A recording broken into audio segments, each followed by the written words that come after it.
Minggu kemarin, Rusia menyetop kiriman gasnya ke Polandia dan Bulgaria karena tidak mau membayar pakai rubel berstandar emas atau membayar pakai emas. Jerman langsung buru-buru bayar tagihan gas dan minyak Rusia dengan rubel. Perusahaan Rusia Gazprom menghentikan kiriman gasnya ke Polandia yang 45% sumber gasnya datang dari Gazprom. Bulgaria yang 90% gasnya bergantung pada Gazprom saat ini belum berdampak memang karena disetop oleh Rusia tadi masyarakatnya kedua negara tersebut karena belum ada mati listrik. Namun sebentar lagi bisa ambyar dalam hitungan bulan karena cadangannya saat ini hanya penuh 75%-an dan segera akan menipis. Uni Eropa menganggap Rusia menantang perang yang dijawab oleh Rusia. Kan sudah gue bilangin jangan macem-macem lu. We warned you already. Kita semua tahu sejak sebulan yang lalu Putin membuat keputusan semua produk Rusia dibayar pakai rubel. Kirill Petrov, Perdana Menteri Bulgaria, kesal dan menganggap pihak Rusia melanggar kontrak jual beli gas tersebut. Namun Putin tidak peduli. Kita juga tahu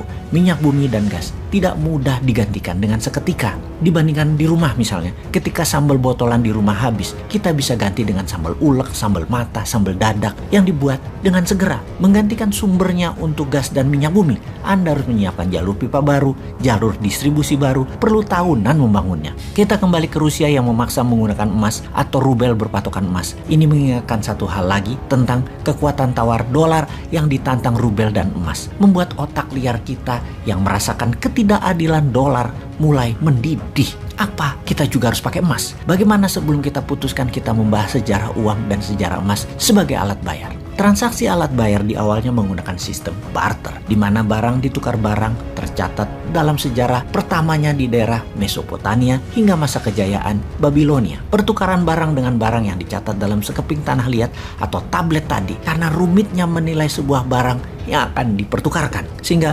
pencatatan pada tablet untuk mengingatkan ada yang kelebihan atau adanya kekurangan di dalam bentuk angka-angka yang juga kalau dilakukan sekarang banyak tidak pasnya. Misalnya, telur ditukar kambing.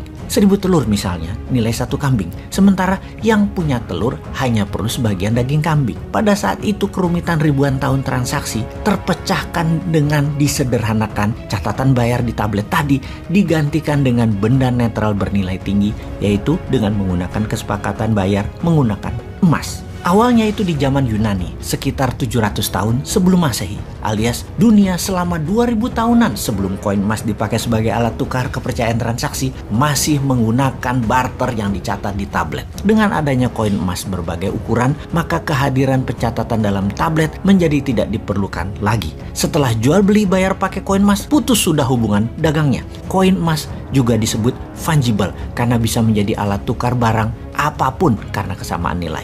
Fast forward ke abad 14 di mana kertas dipergunakan sebagai alat bayar yang lebih ringan dan lebih rinci nilainya. Sebentar kita break dulu di sini. Kita bahas uang kertas yang ringan dan rinci ini ternyata mempercepat jalannya pertukaran barang dan mempercepat pertumbuhan ekonomi di sebuah wilayah. Bandingkan selama 2000 tahunan transaksi menggunakan barter dan tablet, ekonomi dunia belum bisa merata hanya di daerah-daerah tertentu di muka bumi ini. Lalu ketika menggunakan emas, koin emas sebagai benda fungible alat tukar, perekonomian dunia mulai bergerak kencang. Silk Road salah satu mahakarya transaksi menggunakan emas ini. Kemudian sejak abad 14, dunia meningkat lagi perekonomiannya dengan kemajuan teknologi, permesinan, perkapalan, pencarian bahan baku di wilayah dunia baru, membuat dalam sekejap Eropa menjadi benua termakmur di dunia kala itu karena kemudahan bertransaksi. Di abad pertengahan Eropa yang menjadi makmur dengan cepat karena transaksinya menggunakan kertas juga masih sejalan dengan transaksi yang menggunakan koin emas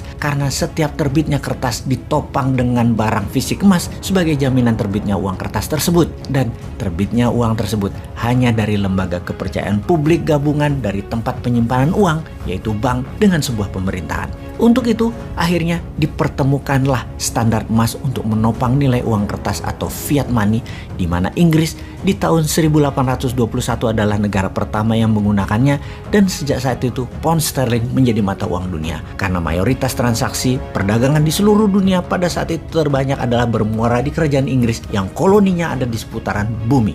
Kemudian pada tahun 1971 Amerika dengan dolarnya yang mulai menguasai 65% perdagangan dunia meniadakan konvertibilitas emas terhadap dolar atau emas tidak lagi menjadi jaminan terbitnya fiat money dolar. Oke, kita batasi informasi kali ini tentang uang dan evolusinya. Namun kembali mengingatkan, ketidakadilan printing money dolar ini ternyata sedang ditantang oleh Rusia dengan rubel backed by gold, atau bisa pilihan kedua di mana Rusia juga menerima emas lantakan pure 99.99% sebagai alat tukar membeli produk Rusia, minyak bumi dan gas. Rusia walau hanya 12% penghasil minyak dan gas bumi dunia, di mana minyak dan gas bumi Rusia di dunia mungkin hanya 1% nilai transaksi dolar.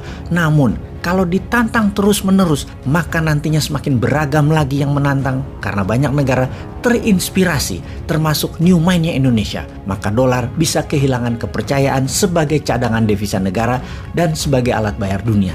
Jadi ngerti kenapa Indonesia walau jauh di belahan dunia lainnya dari wilayah perang harus bersiap-siap atas apa yang akan terjadi kemudian. Wahai Indonesia, main cantik lah.